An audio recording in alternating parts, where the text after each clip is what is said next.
Find any? Well, Lucy and I are out of my farm here. It's late winter, and we're looking for some sheds. And I had talked about this in previous episodes, how shed antlers can be just a great indication of the health of the herd, the quality of the herd. And this field here, I planted specifically for that purpose. I wanted to bring these bucks and these does and the fawns to this field. I was hoping that they'll drop their antlers, I'll be able to find them easily, and it'll be just a great barometer of the health of the deer on my farm. Of course, I want to also bring them out of the winter in more of a positive caloric state so that they'll start to express those antlers earlier. All the energy that they have in them from the fields that I've planted can be put right into horn development, and that antler development will translate later on to a better quality sale. So we're going to do a little shed hunt today just to see if I can find some sheds, and if I do find them, hopefully I can identify them to the bucks that I've got on my farm. So on today's episode of the American Landman, we're going to do a little shed hunting in hopes of finding one of my target bucks.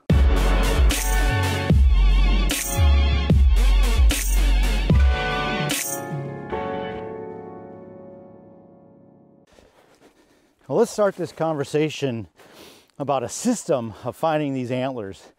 You know, one of the favorite things to do is to walk through these cornfields, and you can see how these deer have been digging and pawing, and you know, look for sheds, because if they're in here feeding, hopefully they're going to drop the sheds. So I'm looking around, and I'm going to see if I can find some. And you never know if you're going to find anything, and it might be actually too early to find them. And that's another thing you got to kind of take into consideration. Are you out on your property literally pushing the bucks off of your property because you're just too zealous about getting out and looking for these antlers? But one of the first places that I look at is cut cornfields or standing corn or beans, because, man, as you can see through here, there's just a ton of tracks. And I'm seeing where they're pawing, and it's just a natural spot for them to... I see one already. It's just a natural spot for them to be at. And gosh, I walked right by it. Look at this. This is one of my target bucks. I think this is Waterberry. I've been talking about this buck for a while, and I did get a lot of photos through here. It's a kind of a nice transitional area for them to come in. And sure enough, I'm gonna have to go back to my pictures, but there's one right here, you know, so that worked out pretty good, didn't it? And hopefully I'm going to find some more. I'm going to look through here. We're going to see if I can find anything, but you know, these cut cornfields can be just a great location. I'm going to check some of the other areas like transition areas, and we're going to talk about that next. This is a destination food plot that I built for them. But there are transitional zones coming in here. We got some timber to the north we're going to check. We got some bigger fields to the south that we're going to check. But food sources, and we already found one. We haven't been out here for 10 minutes. That's pretty cool. So look at that, Luce. Huh? Look at that. Let's go see if we can find some more.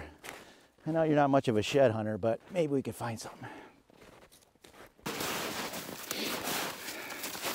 Well, I'm walking through a food plot here, and you can see how these deer are digging this up. And I'm checking it for sheds, and I haven't found any out here, but they're definitely working these areas. These are high probability spots to look.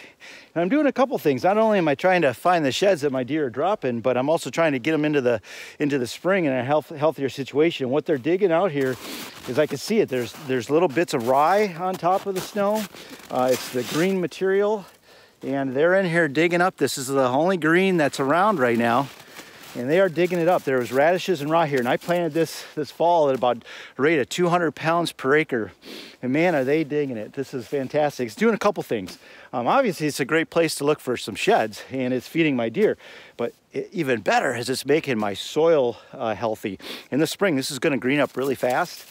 And it's gonna keep, I'm gonna keep a living root in here. You hear me talk about this, regenerative food plots. And I'm gonna keep the carbon in the soil. I'm gonna get organic material in the soil. I got a really sandy soil. And over time, I'm going to amend this. I'm never gonna till this again because I dried it out and I had a heck of a time getting anything going in here. But the better soil, the better antlers, and the better quality sale price I'm gonna get from this property when I sell it. And because you watch me, maybe you're my next buyer. But this makes me very happy. I'm extremely happy to see this. This was the goal.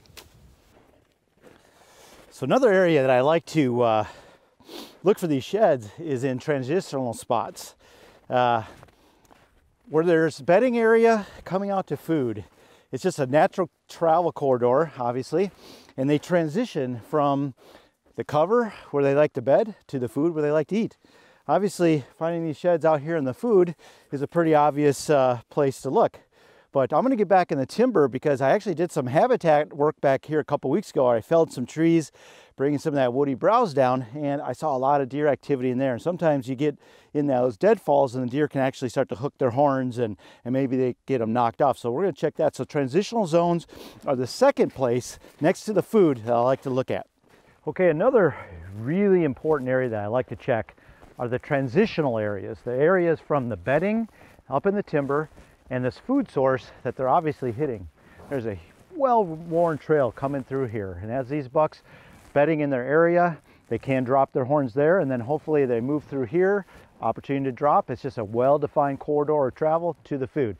These are high opportunity places to search. Hopefully we'll find some. So far not so good, but it's always a good spot. They're definitely moving this area and maybe just a little bit too early. So next, we're gonna get to the bedding area that I created. Hopefully we'll find some deer beds there, some sign of feeding, and maybe some sheds.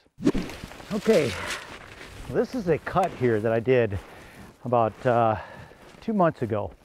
And what I'm trying to do is I'm creating a little bedding area by getting some horizontal cover down. As you can see, I got a lot of good trees down. I've been hinge cutting these. And what I'm doing here is I'm creating a bedding area. As I walk through here, I'm looking for areas where maybe these bucks are bedding in here. They're using it to feed. There's woody browse on the tips of all this fallen cover. And it basically is just a good horizontal, good safe spot. But these can be key spots to find the drop antlers because they're spending a lot of time in here before they're getting through the transitional areas out to the cornfields where we were earlier. So these bedding areas can be created for shed antler hunting, and it'd be a great place to find them. And they're also going to be a great place to hunt because we got a couple stand sites right up there that's going to overlook this. So bedding areas, transitional areas, food sources, all great places to find your sheds. And once you find them, catalog them, categorize them, try to pin them to the buck that actually produced them.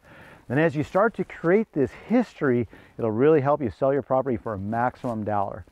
Hey, I hope you found that. You enjoyed my little mid-season antler hunt. We found one shed today. It was a good day. We're going to keep looking around. I appreciate you guys watching this and checking in, and I hope you're finding this information helpful. If you wouldn't mind, hit that subscribe button down there below, smash that like button, and send me a comment if you have something to say about these videos or if you'd like me to cover something.